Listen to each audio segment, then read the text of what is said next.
Busca a Jesús cada mañana y prepárate para un día genial, porque no hay día completo sin adoración.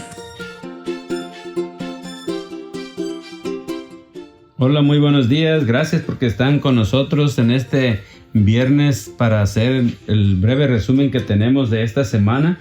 Les saludamos con mucho gusto, José Ramón y Rosa Elena. Les damos una bonita bienvenida a hacer el repaso de esta semana. El tema que estuvimos viendo en la lección número 1, José Ramón, Pablo y los Efesios. Sí, ¿verdad? Está hablándonos acerca de esta carta a los Efesios. En nuestro versículo está en Efesios 1, 9 y 10. Dándonos a conocer el misterio de su voluntad, según su beneplácito, el cual se había propuesto en sí mismo, de reunir todas las cosas en Cristo en la dispensación del cumplimiento de los tiempos, así las que están en los cielos como las que están en la tierra. Sí, dentro de las cosas que vimos esta semana, eso es lo que quería Pablo, ¿verdad? Unir a todo el pueblo, toda la iglesia, pues, en Cristo. Y fíjate, Roselena, que como manera de introducción vimos en la semana que cuando algunas personas escriben algo, pues siempre tienen un propósito, ¿verdad? Y el propósito de Pablo era ese, ¿verdad? En su carta, animar a los efesios y decirles algunas cosas importantes de las cuales él les había enseñado estando en persona, que entre otras que los efesios no se sintieran tentados a desanimarse, ¿verdad? Que estuvieran unidos. Sí, que estuvieran unidos y que les recuerda cómo aceptaron a Cristo como su Salvador y que llegaron a integrar la iglesia, o sea que Cristo fuera el centro de sus vidas, ¿verdad? La parte del domingo, José Ramón, vimos Pablo, evangelista en Éfeso. Sí, ahora vemos a Pablo y quisiera decirlo también a manera de introducción para este breve resumen, que Pablo, su estancia en Éfeso fue en 3 visitas que hizo.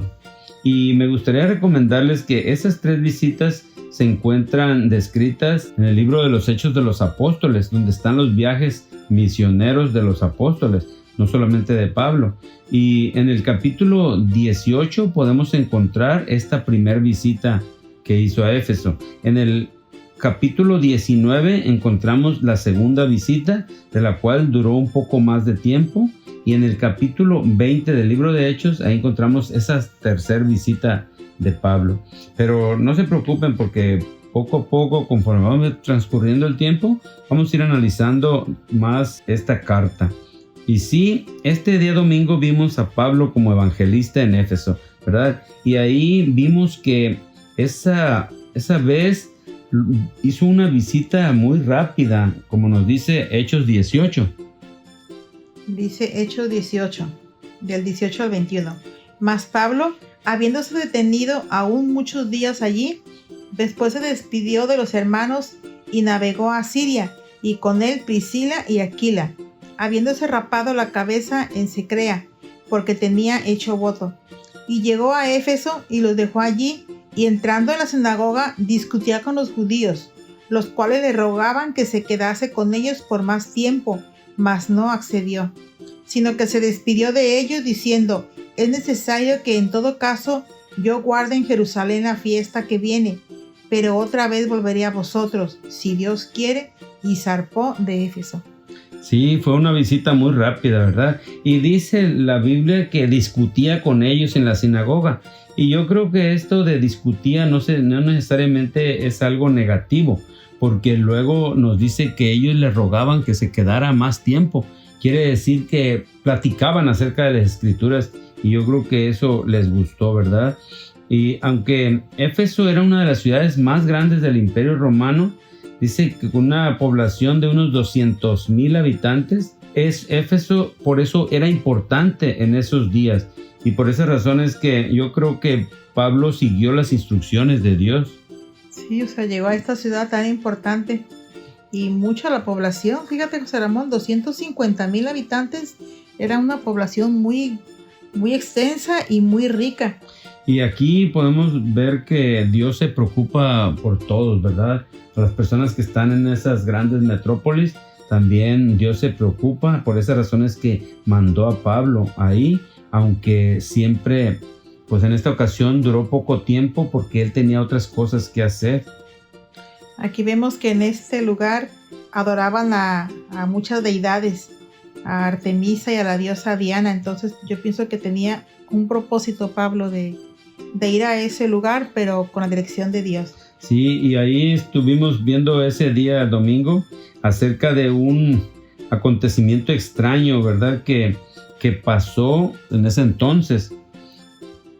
Ya en el capítulo 19 pudimos ver esa segunda visita, y cuando estuvo Pablo más tiempo, pues yo creo que él les enseñó mucho de la palabra de Dios, y muchas personas por eso se arrepintieron de esas cosas que hacían que no estaban de acuerdo a la voluntad de Dios, ¿recuerdas? Sí. La parte del lunes vimos un motín en el anfiteatro. Sí, para este entonces, continuando en este capítulo 19, vemos ese alboroto que hubo ahí en Éfeso, ¿verdad? Y cómo Pablo testificó de Jesucristo, y por eso también nosotros, es una buena enseñanza para nosotros, que donde sea que vayamos, también debemos de testificar de Jesús, ¿verdad? El testimonio de Pablo en Éfeso, que era una ciudad grande, como dijimos, y sofisticada, fue tan eficaz que impactó en un motor económico importante para la ciudad, que era en el turismo centrado en el templo de Artemisa, o la diosa Diana, como nos habías dicho. Esta magnífica estructura estaba compuesta en parte por 127 pilares, cada uno de 18 metros de alto, de mármol de Paros, un mármol blanco y puro, impecable, sumamente apreciado por los escultores. Entonces, pero ahí pasó algo muy importante, ¿verdad? Que estas personas que adoraban a esa diosa, pues también le sacaban mucho provecho en cuestión de lo económico, ¿recuerdas? Sí, vemos que preocupados porque la retórica contra la idolatría de Pablo estaba drenando el apoyo financiero del templo, Demetrio el platero asusó a sus compañeros artesanos hasta que se pusieron frenéticos. En el mercado rápidamente se formó una multitud sumamente enfadada que se fue engrosando a medida que avanzaba hasta el gran anfiteatro. Sí, fíjate que cómo se dejó llevar la gente, incluso algunas personas pues ni sabían por qué, pero lo que les dolió a estas personas, a Demetrio y las demás personas que hacían estas estatuas, que la gente había reconocido que no estaba bien hacer estas estatuas y les estaba afectando, sí, principalmente en lo económico, como dijimos. Sí, y fíjate que se juntó en ese lugar que tenía capacidad para 25,000 personas. Ahí estuvieron continuamente dando gritos grandes, Diana de los Efesios. Sí, es lo que vimos ahí en el capítulo 19, ¿verdad? Cómo luego el secretario municipal Alejandro tuvo que intervenir, y aunque primero no lo dejaron, les dijo que no tenían que hacer eso porque ellos no estaban haciendo nada malo. Sin embargo, si los mataban, podían ser acusados de sedición por tomar a ellos presos también. La parte del martes, José Ramón, vimos escuchar la carta a los Efesios. Sí, este día, como vimos, les recomendamos para manera de introducción en este tercer trimestre. Leer la carta nos viene bien porque cuando ya vayamos analizando cada uno de los puntos más específicos, pues nos daremos cuenta de ello, ¿verdad? Por eso recomendábamos que se leyera esa carta. Y esa carta, ese día vimos algunas cosas importantes, cómo nos trae enseñanzas para la familia. ¿Recuerdas, Roselena? Así es. Cómo podemos llevarnos bien entre nosotros como esposos, con nuestros hijos, e incluso decía en este caso a los efesios, a los esclavos que en ese entonces todavía tenían.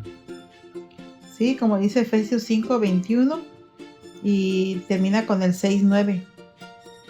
Lo más importante es someteos unos a otros en el temor de Dios. Sí, someternos unos a otros, esposo a la esposa, la esposa también al esposo, los hijos, estar en bonita armonía, ¿verdad? Y ese día también dimos un breve bosquejo de lo que significa o de todo lo que contiene esa carta a los Efesios, ¿verdad? Los 6 capítulos. Pablo se preocupaba mucho porque estuvieran en buena armonía todos los hermanos en lo que se le llamaba en esos tiempos hogares e iglesias. Así es. La parte del miércoles vimos, José Ramón, Efesios en su tiempo. En su tiempo, ¿verdad? Vimos cómo este día, cómo comienza y cómo termina su carta, ¿verdad? En el capítulo 1 y en el capítulo 6. Y ahí me llamó la atención que hay dos palabras importantes que dice tanto al principio como al final, que es la gracia y la paz. Él les desea a sus oyentes que la gracia y la paz de Dios estén con ellos. Amén. También desea que, así como ha enviado a su amigo muy cercano, Tíquico, les dice que espera que consuele sus corazones para que tengan ánimo y que sigan firmes en Cristo. Y sobre todo, para que no se desanimaran porque él estaba en prisión para ese entonces y pudieran pensar, bueno, si está en prisión, quiere decir que a lo mejor todo lo que nos enseñó no tiene nada sentido. Y él quería que estuvieran ellos firmes en lo que habían creído. Sí, como dice Efesios 3:1, por esta causa yo, Pablo, prisionero de Cristo Jesús, por vosotros los gentiles. Fíjate nada más, qué hermoso. Sí. Efesios 3, del 1 al 13 también lo pueden leer en sus casas, está muy hermoso. Pero, ¿te gustaría leernos el versículo 13? 3:13. Sí, dice, por lo cual pido que no desmayéis a causa de mis tribulaciones por vosotros, las cuales son vuestra gloria. Sí, Amén. Efesios parece compartir el mismo tiempo y circunstancias generales con otras cartas, porque de esa misma forma les dijo en otras cartas que escribió, como a los Colosenses y a Filemón. Entonces esa era la mayor preocupación de Pablo, ¿verdad? Que estuvieran tranquilos con lo que habían hecho o con los que les había enseñado. La parte del jueves vimos, José Ramón, Efesios, una carta colmada de Cristo. Durante este día vimos también otra frase que pudiera decirse como esta, ¿verdad? Una carta bañada de Cristo. Y sí es cierto, porque Cristo es el centro de esa carta, ¿verdad? Como lo anuncia Pablo en Efesios 1, 9 y 10. Dándonos a conocer el misterio de su voluntad según su beneplácito, el cual se había propuesto en sí mismo, de reunir todas las cosas en Cristo en la dispensación del cumplimiento de los tiempos, así las que están en los cielos como las que están en la tierra. Y sí, Roselena, este misterio para lo cual Pablo había sido llamado no era otra cosa sino que predicar a los gentiles, y no solo eso, sino que se unieran, ¿verdad? Tanto judíos como gentiles. Esa era una de las partes claves o importantes de esta carta o esta visita a los Efesios. Así que, amigos y hermanos, espero que hayan estado con nosotros, y para hoy, viernes 30 de junio, quisiéramos compartir con ustedes algunas citas que tenemos aquí. La historia de los exorcistas que usaron indebidamente los nombres de Jesús y de Pablo, como lo vimos el primer día, ayuda a explicar por qué Pablo utiliza tanto vocabulario sobre el poder en Efesios. Algunos nuevos creyentes, bajo la renovada convicción de la soberanía de Jesús, arrojan sus costosos manuales de magia a las llamas. Gracias al descubrimiento de unos 250 papiros que tratan de la magia, así como de otros hallazgos, disponemos de amplias ilustraciones de rituales, hechizos, fórmulas, maldiciones y demás similares a las que probablemente aparecían en estos manuales de magia. Sí, estos tomos aconsejaban a los creyentes sobre cómo celebrar esos rituales para persuadir a los dioses o las diosas y los poderes espirituales para que hicieran lo que se les pedía. Pero me gustó cómo terminó esa historia, cómo las personas estuvieron dispuestas a quemarlos. Y al final vimos ese día que fue un costo grandísimo, ¿verdad? Lucas nos dice que estos libros valían 50,000 monedas de plata o 50,000 días de salarios. Eso es mucho dinero, y más si lo convirtiéramos en nuestros días o en lo que gana una persona, por decir, en Estados Unidos o aquí en México donde vivimos, sería mucho dinero. Este detalle demuestra la importancia y la centralidad de los libros en su vida cotidiana, O sea que para ellos eran importantes, invertían mucho, pero también estuvieron dispuestos a perderlos. Así que nosotros también debemos de estar dispuestos a todo lo que nos estorba para estar con Dios, que también lo podamos tirar a la basura y que podamos caminar con Él. Yo creo que esto pudiéramos sacar como un resumen en esta semana, Sí. Roselena. Fíjate, José Ramón, se necesitó la intervención soberana de Dios para que estuvieran suficientemente convencidos de que debían arrepentirse por completo de su uso continuo de amuletos, invocaciones y medios tradicionales para obtener el poder espiritual. Y es lo que necesitamos nosotros a veces hoy en día, José Ramón. Se necesita la intervención soberana de Dios para que pueda transformar nuestra vida y no darle importancia a las cosas materiales, sino que nuestra mirada esté puesta en Cristo. Entonces le damos gracias a Dios porque en su tiempo Dios nos alcanzó a ti y a mí. Sí, y ahora podemos estar compartiendo la palabra con nuestros amigos que nos escuchan. Sí. Que Que tengan un excelente día. Muy bonito fin de semana.